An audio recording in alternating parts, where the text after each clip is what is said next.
Ya, jumpa lagi di channel Desain. Oke teman-teman, di video kali ini saya akan coba membahas sebuah tips bagaimana agar akun teman-teman itu lebih aman dari yang namanya report ya. Nah, di sini saya akan coba bahas bagaimana tipsnya. Jadi teman-teman pastikan teman-teman membahas ataupun mengikuti videonya dari awal sampai akhir ya. Dan jangan pernah di skip karena informasi di video ini sangat bermanfaat bagi teman-teman yang saat ini berjuang di kontes ya, dan masih bingung bagaimana cara melawan ataupun mencari sebuah report. Oke teman-teman, kita langsung saja membahas videonya. Tapi sebelum kita lanjut ke video yang lebih lanjut, buat teman-teman yang baru bergabung di channel saya ini, silakan untuk klik tombol subscribe yang berada di pojok kanan bawah, dan jangan lupa untuk like dan share ya, agar video saya ini lebih berkembang lagi untuk kedepannya. Oke teman-teman, sebelum kita lanjut ke video utamanya, seperti biasa kita intro dulu ya.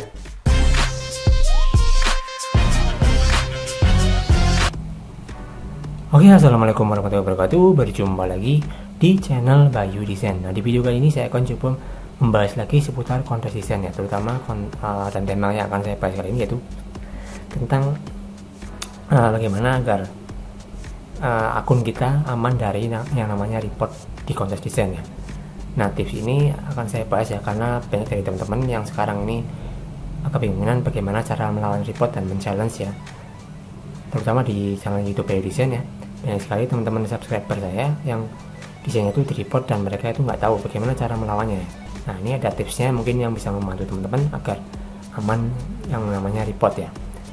Nah, tips ini mungkin tidak hanya berlaku di Netizen Desain ya, tapi di semua situs kontes ya, terutama di Mat8 Horse, di desain kontes, di manapun lah, pokoknya sama ya.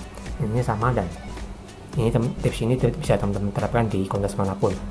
Oke, kita lanjutkan di yang pertama. Dan yang pertama ini adalah pastikan teman-teman mensubmit desain terbaik ya. Jadi misalkan teman-teman ikut di satu kontes ya, nah teman-teman usahakan mengupload itu karya yang paling terbaik, dan ambillah atau unggahlah karya dari teman-teman yang paling bagus ya, dari yang lain lah ya. Jadi ini misalkan teman-teman bagus, desain teman-teman unik dan beda dari yang lain, itu teman-teman sudah bisa dipastikan tidak akan pernah kena ataupun tidak akan bisa di report ya teman-teman ya. Jadi kalau teman-teman desain itu bagus dan unik dan berbeda dari yang lain, itu saya yakin desain teman-teman itu tidak akan pernah di report ya, ataupun aman dari report teman-teman ya. Jadi seperti itu. Nah, apalagi kalau di 99 Desain ya, yang mengharuskan kita untuk mengupload portofolio terlebih dahulu sebelum kita bisa ikut kontes ya. Jadi kalau di 99 itu lebih ketat ya aturannya teman-teman dibandingkan di kontes yang lain ya. Kalau kontes lain kan tidak perlu portofolio, kita langsung bisa ikut kontes ya. Tapi kalau di Indonesia beda, kita upload portofolio dulu, baru kalau teman-teman portofolionya itu memenuhi syarat ataupun sudah sesuai dengan standarnya 99 Desain ya, teman-teman baru bisa ikut kontes. Jadi intinya seperti itu ya, submit desain terbaik Anda, dan pisahkanlah desain yang kurang baik atau kurang bagus itu bisa saja di folderin sendiri, desain the best design yang menurut teman-teman baik yang mana. Nah, itulah teman-teman yang teman-teman upload ya.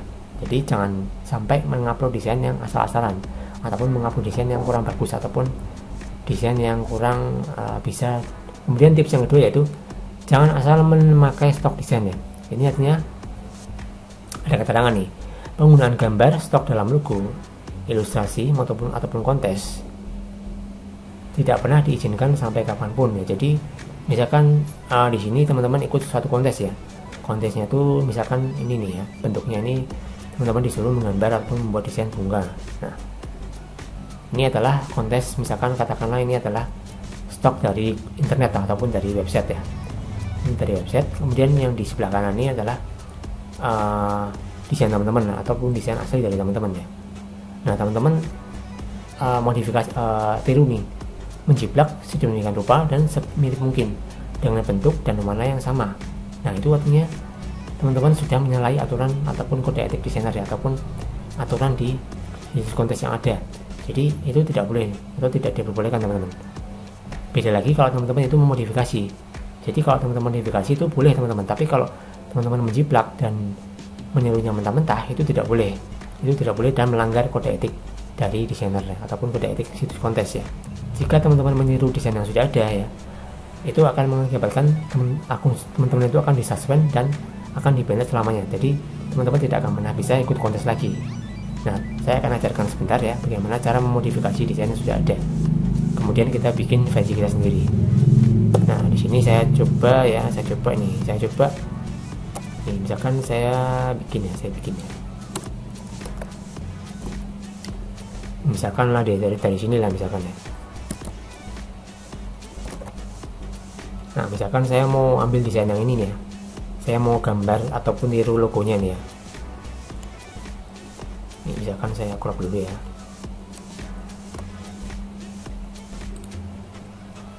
Nah misalkan saya crop seperti ini ya.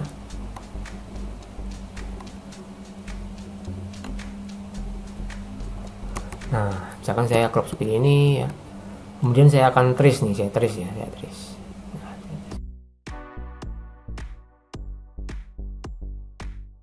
Nah misalkan saya trace seperti ini ya. Nah kemudian dalam warnanya teman-teman juga harus bedakan warnanya ya, jadi tidak boleh sama. Misalkan di sini warnanya kan, warna aslinya kan gold ya, tapi di sini saya ubah jadi hijau, jadi biar beda teman-teman. Nah misalkan saya cloning ya, saya cloning bentuknya misalkan seperti ini, saya rotate dulu ya. Nah misalkan saya rotate seperti ini, kemudian saya rotate seperti ini lagi ya, biar beda.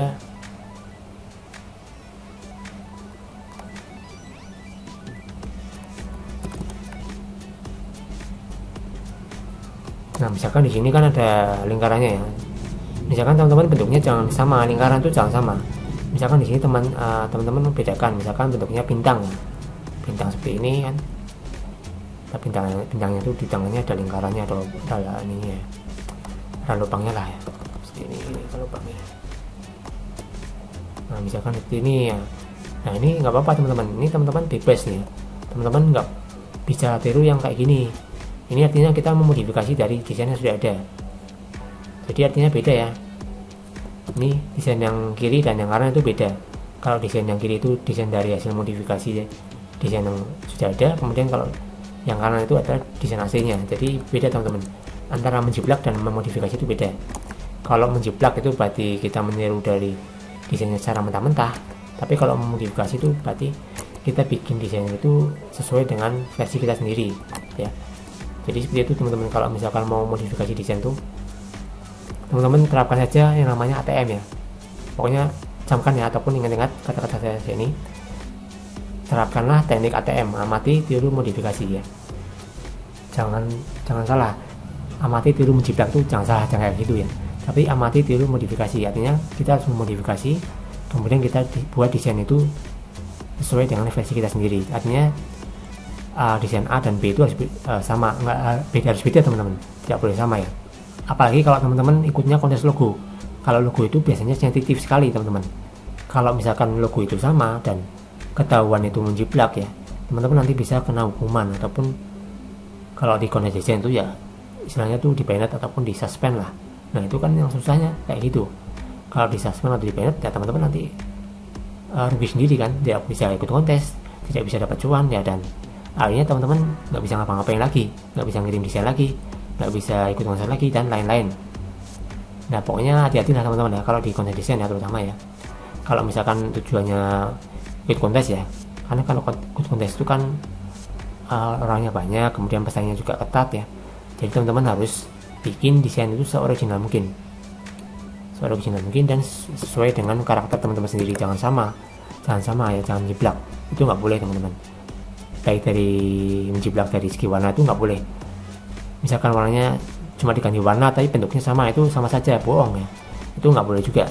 Nah yang boleh itu kayak gini, bentuknya beda, warnanya beda, dan dari segi visual itu artinya juga beda. Nah teman-teman nanti bisa belajar lah bagaimana cara memodifikasi ini ya. Nanti teman-teman bisa praktekkan ya, dan teman-teman bisa terapkan di kontes-kontes teman-teman berikutnya. Kemudian saya akan lanjutkan tips yang ketiga teman-teman ya. Nah tips yang ketiga yaitu bikinlah desain yang seoriginal mungkin. Jadi seperti kata saya barusan ya, bikinlah desain itu yang original, artinya beda dari yang lain, ataupun belum pernah ada dimanapun berada, ataupun belum pernah ada dimanapun ya. Artinya desain kita itu harus unik, harus original, dan harus beda ya. Pokoknya harus beda lah, dari segi warna, dari segi bentuk, dan dari segi makna itu beda. Nah teman-teman nanti bisa belajar lah bikin desain original itu seperti apa. Nah, kalau misalkan teman-teman ini kesulitan ya untuk membuat desain yang original dan teman-teman membutuhkan referensi, nah teman-teman nanti bisa cari di mana, misalkan di Flickr, di Shutterstock, di misalkan di mana lagi, di Pinterest ya. Kalau biasanya kalau saya nyari inspirasi itu biasanya di Pinterest ataupun di Flickr, itu saya nyari inspirasinya di situ. Kemudian di Google juga bisa ya teman-teman. Jadi teman-teman nanti bisa modifikasi lah dari desain itu, dan jangan sama persis ya, jangan sama persis, dan usahakan desainnya itu asli dari desain teman-teman sendiri, jangan sama lah ya. Nah, nanti kalau misalkan teman-teman nanti nggak bisa desain teman-teman nanti,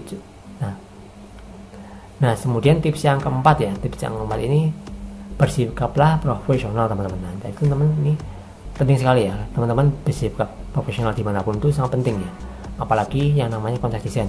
Konteks desain itu kan diikuti oleh seluruh dunia ya, nggak cuma Indonesia ya, karena konteks desainnya diikuti oleh seluruh dunia, di Amerika, di Arab Saudi, di Kanada, dan di negara-negara manapun pasti akan ikut yang namanya konteks desain ya. Nah, teman-teman bersikaplah hormat dan menghargai sesama desainer. Artinya menghargai itu adalah menghargai hasil jerih payah desainer dan tidak sirik ya. Artinya tidak sirik itu seperti ini. Misalkan teman-teman ikut kontes, nah teman-teman di report nih oleh orang lain, atau jadi teman-teman harus harus bersikap profesional ya. Jangan mereport desain yang memang desainnya itu buatan desainer itu sendiri ya. Nah, itu kan nggak boleh teman-teman. Kalau misalkan teman-teman mereport desain yang, kalau misalkan teman-teman report suatu desain yang desainnya itu katakanlah desain original, itu teman-teman nggak boleh teman-teman, itu namanya sirik ya teman-teman. Tapi kalau teman-teman mereport desain yang ternyata kalau memang desain itu sama ataupun menyalahi dari yang sudah ada, itu boleh aja teman-teman report ya, itu nggak apa-apa. Nah, jadi teman-teman report itu harus ada alasannya. Alasannya apa? Misalkan desainnya sama, misalkan kok dari segi warna bentuknya kok sama, itu boleh teman-teman report. Tapi kalau 100% itu desainnya beda dan original, itu teman-teman jangan mereport ya. Itu sama saja menjatuhkan harga diri orang lain, dan teman-teman sama saja menjatuhkan harga diri teman-teman sendiri ya. Jadi kita harus bersikap profesional dimanapun berada ya, bukan hanya di kontes ya. Kalau misalkan teman-teman mengerjakan project pun, teman-teman harus bersikap profesional dan tidak boleh sirik ya. Artinya tidak boleh mementingkan kepentingan dan tidak boleh mementingkan kepentingan teman-teman sendiri ya. Jadi seperti itu teman-teman cara membuat ataupun menjaga akun kita itu aman dari yang namanya report ya. Mungkin seperti itu saja teman-teman tips dari saya, semoga bisa bermanfaat, dan bila teman-teman ada pertanyaan atau saran silahkan tanyakan di kolom komentar, nanti saya akan bantu jawab. Mungkin itu saja teman-teman tutorial dari saya, semoga bisa diperhatikan ya. Kita jumpa lagi di video berikutnya. Terima kasih. Wassalamualaikum warahmatullahi wabarakatuh.